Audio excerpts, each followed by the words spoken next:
Hello दोस्तों, welcome to all of you on our YouTube channel vision academy. Previous lecture में हमने type of energy and law of conservation of energy को देखा था। हमारा आज का लेक्चर होगा फ्री फॉल एंड पावर।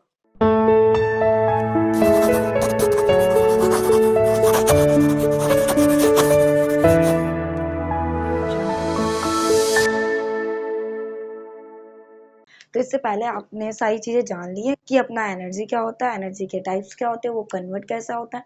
अब हम जानने वाले हैं फ्री फॉल क्या होता है। फ्री फॉल, ये मार्कर है आपका। अगर मैं यहाँ से आपके मार्कर को छोड़ती हूँ तो वो डायरेक्ट नीचे गिरेगा।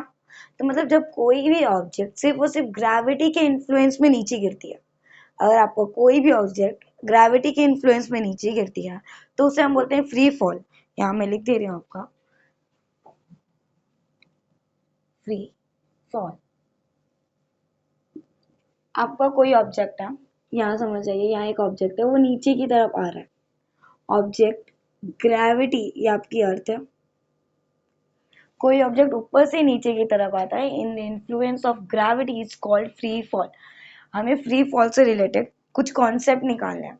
मतलब मेरा ऑब्जेक्ट यहाँ से नीचे गिर रहा है, यहाँ देखिए, ये पॉइंट ए बी सी, यहाँ आपका ऑब्जेक्ट था। पॉइंट ए पे आपका ऑब्जेक्ट है। पॉइंट ए से ऑब्जेक्ट नीचे की तरफ आ रहा है, गिर रहा है। ठीक है, नीचे तरफ आ रहा है, गिर रहा है। तो पॉइंट ए से लेके सी तक, पहले पॉइंट ए पे था ऑब्जेक्ट, बीच में आया, फिर नीचे गिर गया। ये आपका ग्राउंड सरफेस है। पॉइंट ए से लेके सी तक मैंने माना कि यहाँ तक की मेरी हाइट है h। ओके, मेरा ऑब्जेक्ट ए से सी तक आया, हाइट है मेरी h।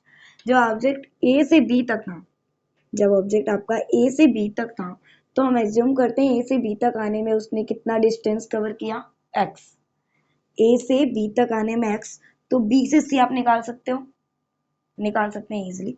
जब ये पूरा h है और इतना x है, तो ये क्या होगा आपका h माइनस एक्स। क्या बोल रही हूँ, ए से लगा के सी तक का डिस्टेंस है आपका h, पूरा h। आपका ऑब्जेक्ट ए से बी की तरफ आ रहा है, ए से बी की तरफ यहाँ तक गिरा है, तो उसे मैंने क्या एज्यूम किया है कि ये x है। ऑब्जेक्ट जब ए से बी पर आया ना, तो हो गया आपका x। अब बी से सी तक का मुझे निकालना है कि जब ऑब्जेक्ट बी से सी गिरा होगा तो क्या होगा, तो x h माइनस एक्स, तो हो जाएगा आपका h माइनस एक्स। ये पूरा आ जाएगा। यहाँ एक लाइनिंग के थ्रू मैं आपको बताती हूँ। देखिए, यहाँ से यहाँ तक आपका था 10, पूरी लाइन है आपकी 10, और यहाँ से लेके यहाँ तक का है, अगर मैंने एज्यूम किया 3 है, यहाँ से लेके यहाँ तक 3, पूरा है 10, ये है 3। अब मुझे इतना निकालना हो तो क्या करोगे, 10 माइनस 3 7 आ जाएगा। तो सेम यहाँ भी वही करना है। पूरा ए से लगा के सी तक आपका h है, ए से ऑब्जेक्ट बी पे आया x हो गया, तो बी से सी h माइनस एक्स आपका निकल गया। अब मुझे point A, point B, point C, ये 3 अलग अलग पॉइंट्स पे इसकी काइनेटिक एनर्जी निकालनी है, पोटेंशियल एनर्जी निकालनी कि ए पे क्या होगा, बी पे आएगा तो क्या हो जाएगा, सी पे क्या तब क्या होगा। देखते हैं, पॉइंट ए की बात करते हैं। पॉइंट ए, पॉइंट ए पे क्या था, स्टार्टिंग में पॉइंट यहाँ है, आपका कोई भी ऑब्जेक्ट चुपचाप बैठा है, मतलब उसकी वेलोसिटी 0 है। तो मैं लिख सकती हूँ मेरा ऑब्जेक्ट का मास है, ऑब्जेक्ट का मास मैंने कंसीडर किया m, और उसकी वेलोसिटी क्या मैंने कंसीडर किया, वेलोसिटी है उसकी 0। स्टार्टिंग में इनिशियल वेलोसिटी 0। आपका ऑब्जेक्ट बी पे भी आ जाएगा, तो स्टार्टिंग में 0 है, तो यहाँ भी आप कंसीडर करोगे कि इनिशियल वेलोसिटी 0 थी। बी पे आते आते फाइनल वेलोसिटी कुछ चेंज हुई है। इनिशियल वेलोसिटी आपके ए बी सी हर एक कंडीशन पे रहेगा 0, चेंजेस आएंगे आपके फाइनल वेलोसिटी पे। इनिशियल वेलोसिटी 0 निकालने हम यहाँ अपना काइनेटिक एनर्जी। काइनेटिक एनर्जी का फॉर्मूला होता है 1/2 मास इंटू वेलोसिटी। तो ऑब्जेक्ट का मास क्या दिया है आपके, m, पहले मैंने लिखा हाफ m, ऑब्जेक्ट का मास है m। वेलोसिटी क्या है 0, वेलोसिटी का ये आपका स्क्वायर होता है, तो वेलोसिटी हो जाएगा आपका 0, 0 का स्क्वायर। 0 का मल्टीप्लाई जब करोगे किसी भी नंबर से तो आपकी वैल्यू आती है 0। तो अब आपका आ गया काइनेटिक एनर्जी, क्या हो गया आपका 0। पॉइंट ए के लिए अगर मैं पूछूं हाइट क्या है, पॉइंट ए के लिए अगर आपसे कोई पूछेगा हाइट क्या है, तो हाइट तो आप ऊपर से निकालते नहीं हो। अगर मुझसे कोई बोलेगा कि मेरी हाइट, तो हाइट हमेशा आप नीचे से ऊपर देखते हो, ये नहीं कि ऊपर से मैं कितना छोटा हूँ, मैं अपने घर में इतना ही छोटा हूँ, यही मेरी हाइट है, नो। आप जब हाइट को बताना होता है किसी को, तो आप नीचे से ऊपर देखते हो कि आप कितने बड़े हो। तो मुझे निकालना है पॉइंट ए पे हाइट क्या है, तो पॉइंट ए पे सी से लगा के ए तक हाइट क्या थी, एच। तो हम लिख सकते हैं, पहले हम निकालना है आपका पोटेंशियल एनर्जी। पोटेंशियल एनर्जी का फॉर्मूला क्या होता है, एम जी एच, हाइट। यहाँ जब हमारी हाइट एच ही है तो इसमें कोई चेंजेस करना है, नहीं करना है। तो आ गई आपकी पोटेंशियल एनर्जी बिना किसी चेंजेस के साथ। यहाँ जी क्यों लग रहा है बताइए, क्योंकि ग्रेविटी एक्ट कर रही है ना, ऊपर से नीचे गिर रहा है, तो जी में चेंजेस नहीं डालेंगे। अब आप लिखो टोटल एनर्जी का पॉइंट ए पे। पॉइंट ए पे आपकी टोटल एनर्जी क्या है, kinetic energy plus potential energy. Kinetic निकला है 0, पोटेंशियल है आपका mgh, तो एट द लास्ट क्या आएगा, टोटल एनर्जी है आपकी mgh। पॉइंट ए की टोटल एनर्जी आपकी निकल के आ गई mgh। अब हम आते हैं पॉइंट बी पे, कि पॉइंट बी पे हमारी एनर्जी जो भी है, काइनेटिक पोटेंशियल क्या है, कैसे है, कितना है। लिखते हैं यहाँ पॉइंट आपका बी। ठीक है, पॉइंट बी के बारे में थोड़ी सी बातें जानते हैं। ऑब्जेक्ट ए से लगा के बी तक आया, आपका ऑब्जेक्ट ए से लगा के बी तक आया, डिस्प्लेसमेंट क्या हुआ है, मतलब ए से बी तक एक्स। तो आप लिखोगे इनिशियल वेलोसिटी हर एक केस में आपका 0 रहने वाला है, क्योंकि ऊपर से नीचे है तो 0 ही है। तो आपकी u is equal to 0, initial velocity 0 है। आपका डिस्प्लेसमेंट यस, यस डिस्प्लेसमेंट को डिनोट करने के लिए यस लिखते हो ना, यस हो गया आपका एक्स। अब यहाँ से लेके सी से लगा के बी का हाइट निकालना है मुझे, तो हाइट को क्या बोलोगे, सी से बी की हाइट कितनी है, एच माइनस एक्स। तो यहाँ आपकी हाइट हो जाएगी, height is equal to H minus X. ये कुछ चीजें हैं जो हमारे इस न्यूमेरिकल में काम देने वाली हैं। ए से बी तक आया, सोचो ना, ए से बी तक आया, वेलोसिटी चेंज हो रही है। अब मैं डायरेक्टली अब वेलोसिटी को 0 वगैरह नहीं लिख सकती, देखते हैं वेलोसिटी क्या चेंज हुई है। वेलोसिटी निकालने का फॉर्मूला, न्यूटन्स के 3 इक्वेशंस हम लोग इससे पहले भी मैंने आपको बताया था। पहला है v is equal to U plus AT, दूसरा है S is equal to half S is equal to U T plus half AT square, and third है आपका v square is equal to U square plus 2as। तो यहाँ निकालना हमें पहले we know that, हमें पता है वी नो दैट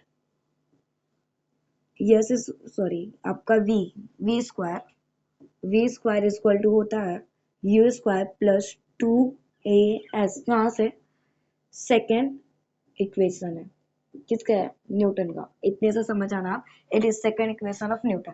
रखा, यू क्या है आपका 0, तो आप यहाँ लिख दो 0 प्लस यहाँ 2 है, आपका ऑब्जेक्ट ऊपर से नीचे आ रहा है तो एक्सेलरेशन जी हो जाएगा, ग्रेविटी एक्ट कर रही है। तो आप यहाँ लिखोगे 2, ए की प्लेस पे क्या लिखोगे आप, जी। आपका डिस्प्लेसमेंट क्या हुआ, देखिए डिस्प्लेसमेंट क्या लिखा है यहाँ एक्स, तो यस की जगह लिखो एक्स। अब आपका आएगा V square is equal to 2gx, आ गया बहुत अच्छे से, V square is equal to 2gx। Kinetic energy का फॉर्मूला लिखो, kinetic energy is equal to होता है आपका half M we square, M we square, ये वी स्क्वायर की वैल्यू क्या आया है 2gx, तो यहाँ आप लिख दो इस वैल्यू को, 2gx को आप लिखो हाफ एम इंटू 2gx, 2 से 2 यहाँ कट जाएगा आपका, आएगा अब आपकी kinetic energy is equal to mgx। देखिए काइनेटिक एनर्जी यहाँ चेंज हुई है, क्यों, क्योंकि अब आपका ऑब्जेक्ट नीचे आ रहा है तो कुछ ना कुछ तो चेंजेस आएगा। पहले तो वो शांति में बैठा था ऊपर, अब नीचे गिर रहा है भाई, थोड़ा दिक्कत होगी ना, देखते हैं क्या दिक्कत होने वाली है। आगे आपका काइनेटिक एनर्जी, आते हैं हम अपनी पोटेंशियल एनर्जी पे। जब नीचे गिर रहा है तो उसके पोटेंशियल एनर्जी में भी कुछ चेंजेस हो रही है क्या, देखिए potential energy is equal to होगा आपका, क्या होने वाला है, एम जी एच। एच क्या होता है आपका, हाइट होती है, h होती है आपकी हाइट, तो इस यहाँ हमें हाइट को क्या कंसीडर करना है, h minus X. Point B के लिए आपकी हाइट है h माइनस एक्स, तो h की प्लेस पे रखो M G h minus X. यहाँ देखिए ये h माइनस एक्स आपका ब्रैकेट में है, मतलब आपका एम जी एक बार h से मल्टीप्लाई होगा, फिर आपका एम जी एक बार माइनस एक्स से मल्टीप्लाई होगा, तो आंसर आएगा आपका M G H minus M G X. Potential energy निकल गई। अब पोटेंशियल एनर्जी कितनी आई है, M G H minus M G X. Equation चल रहा है, बाद में दिक्कत नहीं, आगे हम लोग समझ जाएंगे। इतना ज्यादा सर पे अपने बोझ रख के मत पढ़ो बच्चों, अभी देखो बहुत इजी होने वाला है आपका। पोटेंशियल एनर्जी के पास आओ, टोटल एनर्जी निकली, पॉइंट बी पे हमने निकाल लिया अपनी काइनेटिक, पॉइंट बी पे आपने निकाल लिया अपना पोटेंशियल। अब निकालना है पॉइंट बी पे टोटल कितना होगा।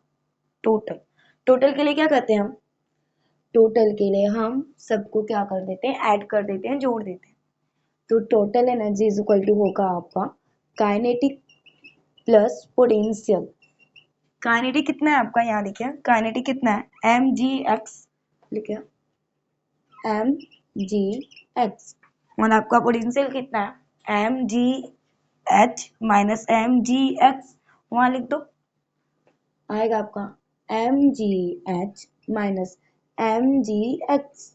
यहाँ देखिए प्लस माइनस आपस में कट जाएंगे, काट देते हैं वो लोग को, प्लस माइनस यहाँ कैंसिल हो जाएगा आपका। अब आएगा total energy is equal to M G H. कितना अच्छा है ना, यहाँ भी एम जी एच, यहाँ भी एम जी एच, पर निकालने के लिए इतना ज्यादा सर दर्द, अच्छे से पढ़ोगे तो आ जाएगा। यहाँ देखो आ गया आपका total energy M G H, point B की, पॉइंट ए का देखो यहाँ मैंने निकाला total energy M G H, point B पे भी आ रहा है total energy M G H. अब पॉइंट सी का निकालते हैं, क्या निकालना है हमें, पॉइंट सी। पॉइंट सी की कुछ बातें कर लेते हैं आपस में। देखो यहाँ पॉइंट सी पे आया, ए से लेके आपका ऑब्जेक्ट सी पे आया है, मतलब ए से सी तक उसने डिस्प्लेसमेंट दिखाई है एच की, ए से सी तक उसने डिस्प्लेसमेंट दिखाई है एच की। अब वो आपका ग्राउंड पे पहुंच चुका है, नीचे जमीन पे, भाई जमीन पे पहुंच गया तो उसकी हाइट कुछ रहेगी क्या, जमीन पे नॉर्मल हो जाएगी, जमीन पे पड़ा है, हाइट कुछ नहीं रहेगी वहां। यहाँ लिखा पॉइंट सी के लिए आपका डिस्प्लेसमेंट, यस आपका डिस्प्लेसमेंट ऊपर से नीचे का एच हो गया, एच हो गया। अब पॉइंट सी पे आपकी हाइट है जीरो, पॉइंट सी पे आपकी हाइट है जीरो। ये सारी चीजें हम अपने इक्वेशन में रख के ट्राई करते हैं कि काफी अच्छा आ जाए हमारा इक्वेशन। आगे आपका डिस्प्लेसमेंट, आगे आपकी हाइट, वेलोसिटी कुछ चेंज हुआ होगा, सोचते हैं कुछ चेंज हुआ है कि नहीं। वेलोसिटी निकालना है, वेलोसिटी का फॉर्मूला क्या होता है, वी स्क्वायर होता है, V square is equal to two, यहाँ लिखा है मैंने, V square is equal to U square plus two A S, यहाँ भी वही लिखते हैं। वेलोसिटी का फॉर्मूला है आपका, सॉरी वी स्क्वायर होता है, V square is equal to होता है आपका U square plus two A S. जो आपका यू है वो हर एक केस में आपकी इनिशियल वेलोसिटी होगी जीरो, तो आप लिखोगे यहाँ we square is equal to zero plus two है, मैंने टू लिखा, ए है ग्रेविटी अट्रैक्ट कर रही है, ए की जगह जी हो जाएगा। यहाँ यस क्या है आपका, एच है, यस क्या है आपका एच, लिख दिया। वी स्क्वायर आएगा अब आपका टू जी एच, वी स्क्वायर आ गया।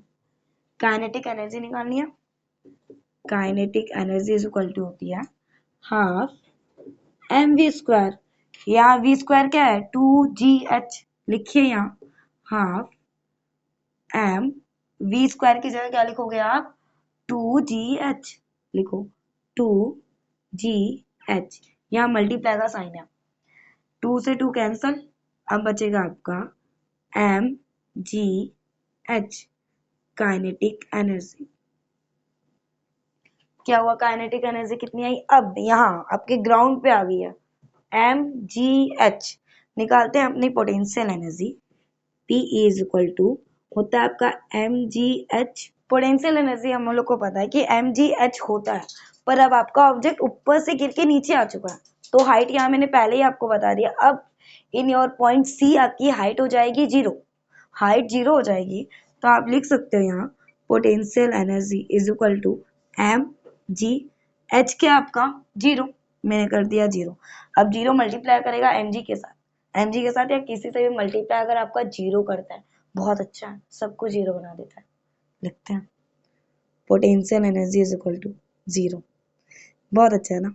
यहाँ आ गया आपका काइनेटिक एनर्जी, पोटेंशियल एनर्जी। अब हम करते हैं ये काइनेटिक एनर्जी और पोटेंशियल एनर्जी पॉइंट सी पे पूरा टोटल लिखना है।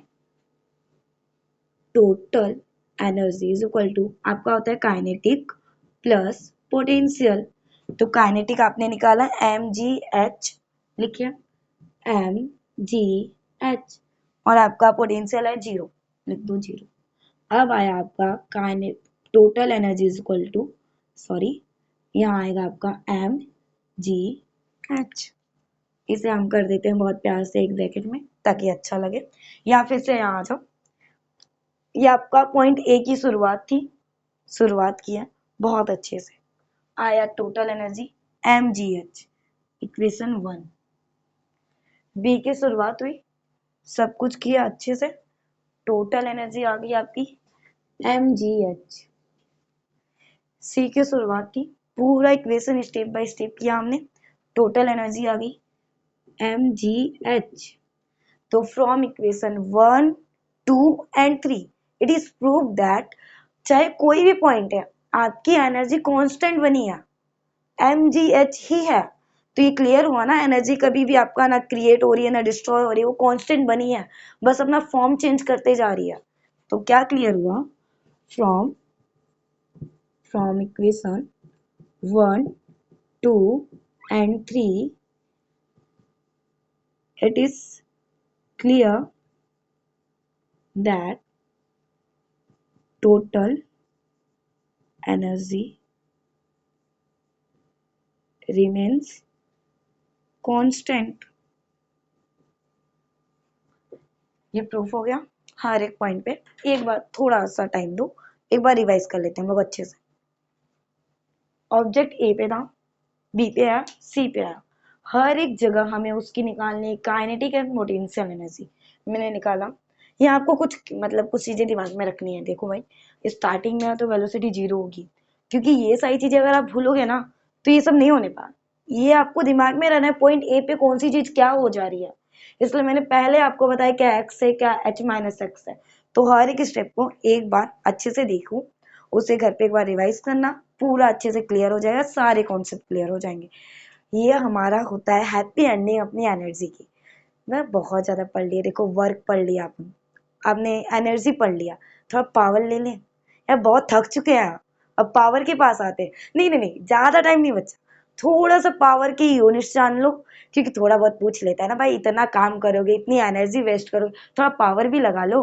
पावर के बारे में पढ़ते हैं इसके बाद। तो पावर से शुरुआत करते हैं हम, जैसे कुछ टाइम पहले मैंने आपको पावर के बारे में बताया ना, उसे हम कंटिन्यू करते हैं। पावर होता क्या है, कुछ लोग किसी काम को बहुत जल्दी कर लेते हैं, कुछ लोग कम बोलते हैं भाई उसके पास पावर बहुत है इसलिए वो जल्दी कर लिया। मतलब वर्क करने के रेट को, किसी भी वर्क को कोई कितने टाइम में कर लेता है उसे हम पावर बोलते हैं। तो पावर का डेफिनेशन होता है आपका, पावर पावर होता है आपका power the rate at which work is done. मतलब एक ऐसा रेट जिसमें आपका आपका वर्क डन हो जाए। कहीं भी साइंस में, अगर फिजिक्स या साइंस में कहीं आपको रेट वाला वर्ड मिल जाए ना, रेट, ये कपड़े वगैरह का रेट की बात नहीं होती यहाँ, यहाँ अगर आपको लिख दिया है रेट, रेट मतलब होता है टाइम, टाइम के साथ उसका कंपैरिजन चालू हो गया है। जैसे रेट बढ़ गया, टाइम के बाद ही वो रेट बढ़ता है ना, तो टेम यहाँ जहां भी आपका लिखा है वर्ड रेट, तो मतलब टाइम से रिलेट कर रहा है। ये क्या बोल रहा है, पावर क्या होता है आपका, rate at which work done, आपका वर्क किस रेट पे डन होता है। तो मैं लिख सकती हूँ आपका power, power is equal to work, work rate बोले तो आपका टाइम, वर्क अपॉन टाइम। तो पावर का क्या हुआ formula, power is equal to work upon time. Time में कितना वर्क करता है कोई इंसान, इतने टाइम में कितना वर्क करता है, वही होता है उसका पावर। तो आप पावर को लिख सकते हो P is equal to, work को लिखते हैं W, टाइम को लिखते हैं आप T। ये हो गया पावर का formula, power is equal to W upon T। Power आ गया आपका W/T। अब हम पावर की कुछ यूनिट्स जानते हैं कि पावर की यूनिट क्या होती है। पावर की जैसे कि हमारे वर्क की यूनिट है जूल, ये आप बहुत टाइम से पढ़ रहे हो, जूल जूल जूल। और टाइम की यूनिट क्या होती है, सेकेंड। क्या होती है, सेकेंड। तो मैं लिख सकती हूँ पावर की यूनिट होती है आपकी, एक मिनट, मैं लिख सकती हूँ पावर इज इक्वल टू, आपका पावर इज इक्वल टू होगा जूल अपॉन सेकेंड। तो SI unit of power, SI unit of power होती है, एसआई यूनिट ऑफ पावर आपका होता है जूल। जूल को डायरेक्ट कैपिटल जे से लिखो, सेकेंड को एस, जूल अपॉन सेकेंड। बहुत ज्यादा लंबा लग रहा है। इन्हें पता है पावर को, बहुत अच्छे साइंटिस्ट थे, उनके रिस्पेक्ट में इनका नाम दिया गया। जैसे पावर की यूनिट बता दी, जैसे हमने वर्क की यूनिट दी ना न्यूटन, वैसे पावर की यूनिट दिया गया वॉट। पावर की unit vote, James vote, scientist का नाम है आपके जेम्स वोट, जिसके थ्रू हमने पावर को डायरेक्टली एक वर्ड में कन्वर्ट कर दिया कि पावर की यूनिट होती है आपकी वॉट। तो आप लिख सकते हो जूल अपॉन सेकेंड, या फिर आप इसे क्या बोलते हो, वोट।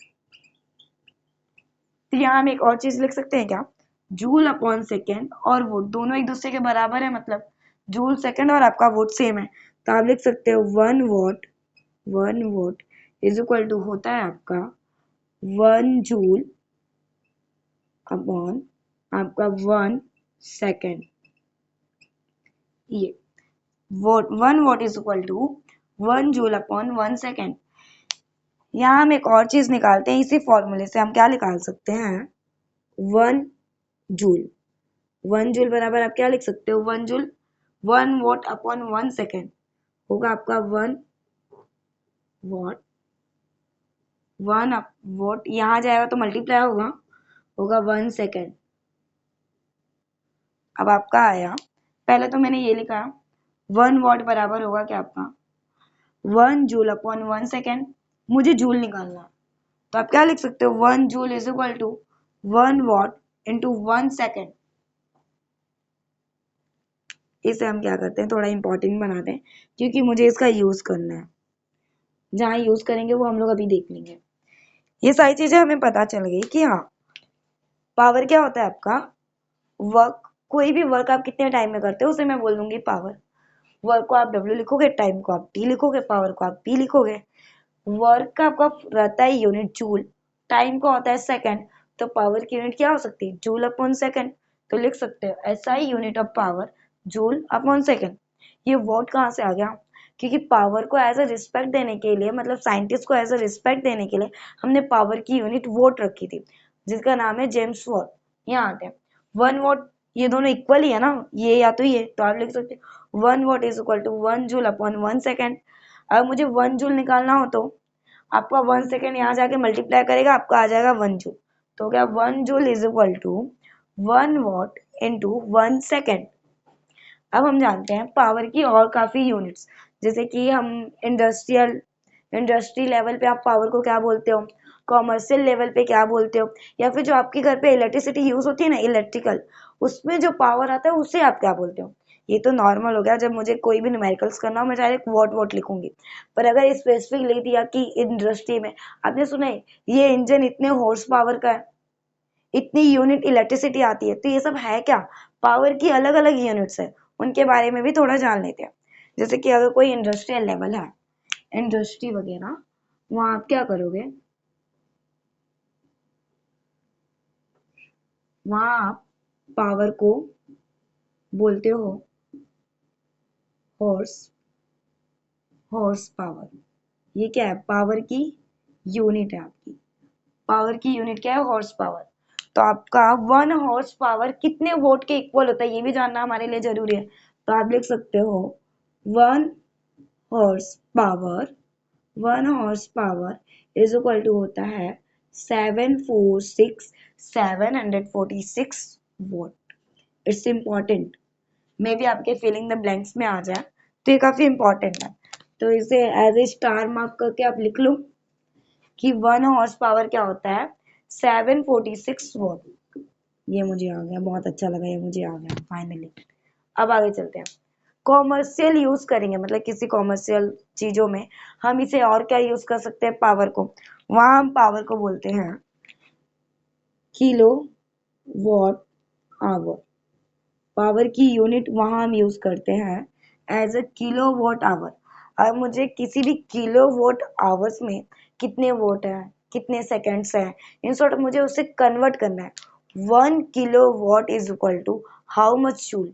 जूल निकालना है, तो देखते हैं कैसे निकलेगा। किलो वॉट को लिखा है मैंने, चलो लिख देते हैं 1 किलो वॉट आवर लिख दिया। मतलब इसमें एक है आपका 1 किलो वॉट आवर, तो लिखो यहाँ आप लिखोगे 1 kilowatt into 1 hour, same हो गया, दोनों को मल्टीप्लाई करके दिया है। 1 किलो वॉट में कितना वॉट होता है, 1000। 1 किलो वॉट में कितना वॉट होता है, 1000 वॉट। और 1 आवर में कितना सेकंड होता है, 1 आवर में सेकंड होता है 3600 सेकंड। 3600 सेकंड कैसे होगा, आप मल्टीप्लाई करोगे तो हो सकता है, फिर भी मैं यहाँ बता रही हूँ। देखिए 1 मिनट में आपका होता है 60 सेकंड, ये मुझे आता है। 1 मिनट में 60 सेकंड, और 1 सेकंड बोले तो 1 आवर्स में कितने मिनट्स होते हैं। अगर मैं बोलूँ 1 आवर्स में कितने मिनट होते हैं, तो 1 आवर्स में 60 मिनट्स होते हैं। 1 आवर्स में 60 मिनट, 1 आवर्स में 60 मिनट, और 1 मिनट में 60 सेकंड, तो 60 मिनट में कितने सेकंड्स होंगे, तो 60 मल्टीप्लाई 60 आ जाएगा आपका टोटल 36 बोले तो 3600 सेकंड्स। कैसे आया समझा, 1 आवर में 60 सेकंड, 1 आवर्स में सॉरी 1 आवर्स में होता है आपका 60 मिनट, 1 मिनट में होता है आपका 60 सेकंड, कन्वर्ट कर रहे हो सेकंड में, तो 60 मल्टीप्लाई 60 हो जाएगा आपका 3600 सेकंड। तो आ गया मेरा 1 किलो वॉट में 1000 वॉट, 1 आवर में 3600 सेकंड। मल्टीप्लाई करो तो मल्टीप्लाई करेगा, जब कहीं भी जीरो जीरो आया ना तो बिल्कुल सर दर्द नहीं करने का, मल्टीप्लाई भी नहीं करने का, काउंट करने का कितना जीरो है उतना आगे लगा दो। अगर यहाँ 1 है भाई, यहाँ 1 है, तो अगर 1 के अलावा कोई और आपके नंबर है तो मल्टीप्लाई करना पड़ेगा आपको, तो होगा आपका 36 लिख दिया, कितना जीरो है आपके पास, 1 2 3 4 5, 1 2 3 4 5 सेकेंड। बहुत ज्यादा लंबा दिख रहा है, इसे हम छोटा करते हैं, लिख सकते हो आप इसे 36 इंटू 10 के पावर 5। 10 के पावर 5 मतलब क्या होता है, 50 का आप लिख सकते हो नॉर्मल। अगर मैं यहाँ पॉइंट, अगर आप किसी भी पॉइंट को लेफ्ट हैंड साइड लेके आते हो तो पावर एक ऐड होता है, ये 5 है तो ये 6 हो जाएगा, तो अब आपकी एक नई चीज आई 3.6 इंटू 10 पावर 6। ऐसा आपकी बुक में डायरेक्ट दे दिया, यहाँ मल्टीप्लाई कर दिया, यहाँ डायरेक्ट की वैल्यू आ गई है, ये बीच के जो दो स्टेप है ना वो गायब कर दिए। ये आपके समझने के लिए मैंने ये पूरा प्रोसेस लिखा ताकि आप समझ पाओ कि यहाँ कैसे 3.6 इंटू 10 के पावर 6 पावर कैसे आया, मतलब 3.6 इंटू 10 पावर 6 कैसे आया, पहले मल्टीप्लाई किया, यहाँ 50 आया, यहाँ 10 के पावर 5 कर दिया मैंने। स्टार्टिंग में आपका 36 था, 36 को अगर पॉइंट में मुझे कन्वर्ट करना है, पॉइंट आगे आया आपका तो पावर में 1 ऐड होता है, तो 10 पावर 6 हो गया, तो आप लिख सकते हो 1 किलो वॉट आवर होता है आपका 3.6 इंटू 10 पावर 6। यहाँ देखो कुछ चीजें, यहाँ मैंने आपको पहले ही बताया था कि कहाँ यूज होगा, मैं आपको बताऊंगी। यहाँ आ जाते हैं फिर से, यहाँ था आपका वॉट, सॉरी ये इस मार्कर से उतना अच्छा नहीं दिख रहा है ना, ये देखो यहाँ आपका वॉट, यहाँ है आपका सेकंड। अगर मैं वोट और सेकंड का मल्टीप्लाई करती हूँ तो मुझे मिलता है जूल, ठीक है। यहाँ आपने वोट का और सेकंड का मल्टीप्लाई किया तो यहाँ डायरेक्ट आपकी एक यूनिट आएगी क्या, जूल। तो हो गया 1 kilowatt hour is equal to 3.6 into 10 power 6 joule. आ गया आपका 3.6 into 10 power 6 joule. At the last सबसे छोटा सा बचा है कि जो आपके घर में इलेक्ट्रिसिटी आती है ना, उसमें जो यूज किया जाता है वो क्या होता है, उसे हम यूनिट बोलते हैं। तो 1 यूनिट कितने की इक्वल होती है, जो इलेक्ट्रिसिटी आपके घर पे आती है जिसका यूज करते हो आप फैंस वगैरह चलाने में, सब कुछ करने में ना, उसे हम कैसे मेजर करेंगे, उसे हम मेजर करते हैं यूनिट्स में। 1 यूनिट, उस टाइम आप बोलोगे मेरे घर इतनी यूनिट पावर आती है, इतनी यूनिट पावर मेरे घर का है, तो 1 यूनिट इक्वल होता है आपका 1 किलो वॉट आवर की। तो इसमें हमने जो भी यूनिट्स पढ़ी है ना, उसे एक बार मैं फिर से रिपीट कर देती हूँ, हम लोग समझते हैं। पहले हमने पावर को बताया अच्छे से, सब कुछ अच्छे से आ रहा था। इंडस्ट्रियल लेवल पे चले गया, जहाँ हम मशीन्स वगैरह यूज करते हैं कि ये मशीन इतने, इस इंजन का इतना हॉर्स पावर है, ये इंजन इतने हॉर्स पावर है। तो जो हॉर्स पावर होता है वो कितने वॉट के इक्वल होता है वो जान लेते हैं। 1 हॉर्स पावर आपका होता है 746 वॉट के इक्वल, नीचे आते हैं। ये जो आपका किलो वॉट है वो कहाँ यूज होता है? किलो वॉट आपका यूज होता है कॉमर्शियल यूज के लिए। कहाँ यूज होता है? 1 मिनट में लिख दे रही हूँ ताकि आपको याद रहे ये चीज। किलो वॉट यूज होता है आपका कॉमर्शियल यूज के लिए। कहाँ? Commercial use. जहाँ कॉमर्शियल यूज है वहां डायरेक्टली हम बहुत बड़ी यूनिट कर देते हैं, किलोवाट। कौन छोटा छोटा बताएगा भाई इतना आया इतना आया, इससे अच्छा डायरेक्ट बोल दो किलोवाट। किलोवाट है। यहाँ हम कन्वर्जन सीखेंगे किलोवाट का। 1 किलोवाट में आता है 3.6 इंटू 10 पावर 6 जूल। जूल कैसा है वो भी मैंने बताया आपको, वॉट और सेकंड का मल्टीप्लाई होता है तो यहाँ यूनिट जूल बन जाती है आपकी। ये इलेक्ट्रिसिटी जो आपके घर पे इलेक्ट्रिसिटी आती है, जिसका यूज आप कर रहे हो मोटर्स चलाने में, लाइट्स ऑन करने में, हर एक चीज में, उसे हम यूनिट के फॉर्म में यूज करते हैं। जैसे कि उसमें जो पावर आ रही है उसे मैं बोलूंगी यूनिट। तो वो जो 1 यूनिट है वो किसके इक्वल है? 1 यूनिट है आपका 1 किलोवाट आवर्स। इसी के साथ हमारा ये जो चैप्टर था, second chapter work and energy, सब कुछ खत्म होता है।